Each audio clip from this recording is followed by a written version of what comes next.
విద్యార్థుల లెక్కలతో ప్రభుత్వం దొంగాట ఆడుతోంది. ప్రభుత్వ ఎయిడెడ్ పాఠశాలల్లో చదివే పిల్లల సంఖ్య భారీగా పడిపోయినా ఇన్నాళ్లు బయటపెట్టలేదు. కానీ విద్యా కానుక లెక్కలతో ప్రభుత్వం బాగోతం బట్టబయలైంది. 2018-19 విద్యా సంవత్సరం నుంచి ఇప్పటికీ 3,59,000 ప్రవేశాలు తగ్గినట్లు లెక్కలు చెబుతున్నాయి. వైకాపా ప్రభుత్వం అమలు చేస్తున్న సంస్కరణల వల్లే ఈ దుస్థితి నెలకొందని విద్యావేత్తలు చెబుతున్నారు. ప్రభుత్వ ఎయిడెడ్ పాఠశాలల్లో విద్యార్థుల సంఖ్య భారీగా పడిపోయింది. విద్యా కానుక కోసం ప్రభుత్వం విడుదల చేసిన గణాంకాలు ఈ విషయాన్ని బహిర్గతం చేశాయి. 2024-25 విద్యా సంవత్సరం కోసం పాఠశాల విద్యాశాఖ విద్యా కానుక కొనుగోలు నిర్వహిస్తోంది. ఇందుకు విద్యార్థుల సంఖ్య ఆధారంగా గుత్తేదారులకు ఆర్డర్లు ఇచ్చింది. ఈ క్రమంలో విద్యార్థులు కేవలం 35,69,000 మంది మాత్రమే ఉన్నట్లు పేర్కొంది. 2023-24 సంవత్సర విద్యార్థుల సంఖ్య ఆధారంగా ఈ ఆర్డర్ ఇచ్చింది.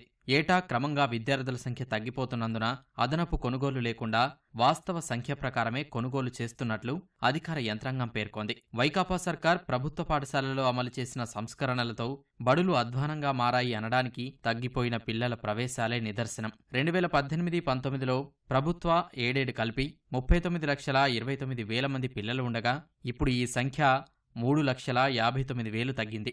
గత తెదేపా ప్రభుత్వంతో పోల్చి చూస్తే విద్యార్థుల చేరికలు తగ్గిపోయాయి. గతంలో ఏ ప్రభుత్వం ఉన్నా విద్యార్థుల వివరాలను పాఠశాల విద్యాశాఖ వెబ్సైట్లో ఉంచేది. అందరూ తెలుసుకునే వీలుండేది. విద్యార్థుల సంఖ్య తగ్గిపోతున్నందున 2021 నుంచి వెబ్సైట్ నుంచి పిల్లల వివరాలను జగన్ సర్కార్ తొలగించింది.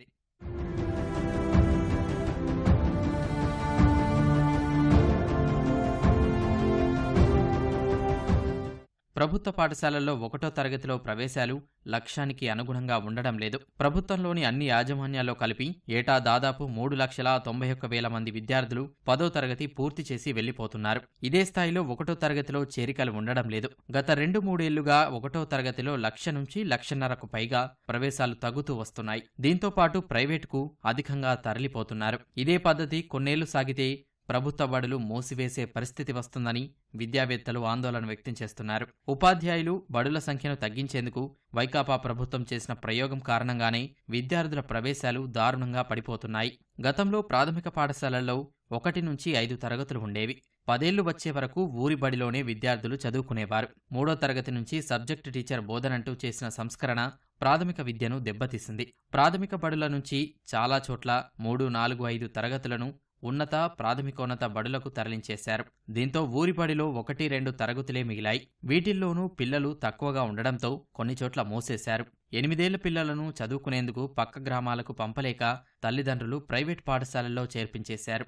దీంతో 1వ తరగతిలో ప్రవేశాలు ఉండడం లేదు.